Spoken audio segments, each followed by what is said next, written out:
first breath. They said that Sophia, the embodiment of divine wisdom, acted without consent, creating a flawed being, Yaldabaoth, a lion-faced, serpent-bodied entity with eyes that flashed like lightning. In his ignorance, Yaldabaoth created 12 ARCHONS, aligned with the zodiac, and 7 planetary rulers tied to the wandering stars.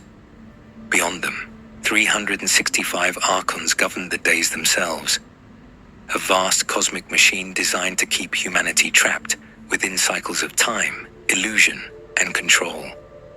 And these weren't just servants. They became his enforcers, the architects of deception, shaping the prison you now live within. But who or what are these beings? The word Archon comes from the Greek archon, meaning ruler or authority. Yet the Gnostics didn't see them as noble kings or divine overseers, but as cosmic parasites, beings that exist just beyond the veil of human perception, feeding on distortion, confusion, and fear. And their influence runs deeper than most could imagine. They are the architects of distraction, the masters of manipulation. They can't create, but they imitate. They can't awaken, but they distort. To the Gnostics, these forces weren't metaphorical. They were very real, and they understood something shocking. The Archons don't need to control the world around you if they can control the world within you. Every intrusive thought, every irrational fear, every false desire whispered into your consciousness. What if some of them were never yours? This knowledge was considered dangerous, even heretical, by early Orthodox authorities. Entire libraries were burned, teachers were silenced, and yet fragments of these teachings survived, preserved beneath centuries of religious dogma and cultural conditioning. Why? Because to understand the Archons is to understand how reality itself has been bent.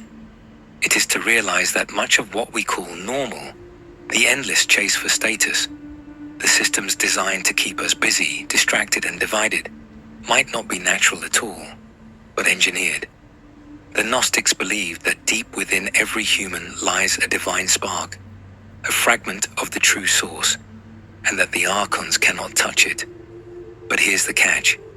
If they can keep you asleep endlessly chasing illusions, if they can make you forget who you are, if they can convince you that your thoughts are your own, then they don't need chains. Your mind becomes the prison. And this is why the Gnostics hid this knowledge for so long. Not to control you, but to set you free. Because they knew that if enough people remembered, the game ends.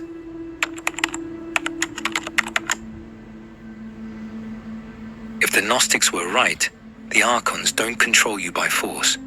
They don't need weapons. They don't need armies. They control you through thought. And here's the unsettling truth. When a prison is invisible, the prisoners rarely even know they're trapped. The Archons understood something about the human mind thousands of years ago, something modern neuroscience is only beginning to confirm. Your perception shapes your reality. Change the lens, and you change the world you see. So how do they hijack that lens? How do they insert their influence into your consciousness without you even noticing? The Gnostics described it as a kind of psychic interference, an energetic distortion in the very field of awareness. Imagine standing in a vast, silent library when suddenly, a faint whisper brushes past your ear. At first, you think it's your thought, but it isn't. That's how the Archons work. They mimic your inner voice. One moment, you're feeling grounded. The next, a wave of self-doubt crashes in. You'll never succeed. You're not good enough. There's no point in trying. Do those thoughts come from you, or were they planted? This is where it gets deeper. The Archons operate through frequencies of fear, emotional signatures that lower your vibration and make you easier to influence. Anger, envy, guilt, shame. The more time you spend trapped in these states, the more open doors you leave in your consciousness. Yeah. But it doesn't stop there. No. The Gnostics believed the Archons also manipulate the collective mind, Evolution, yeah, shaping culture, systems, and beliefs so subtly everything. that you think you're choosing freely, while Wow, walking so exactly much for where they free want you will. to go. Why do so many people endlessly chase things that never bring fulfillment? Right? Why Neither do do I, billions yeah. consume, compete, and compare, Sorry. believing happiness is out there? Always just one purchase, one achievement, one relationship away. What if that hunger isn't natural, but programmed? The Archons learned that the most powerful way to control a species is simple. Keep them distracted. Distracted by endless noise.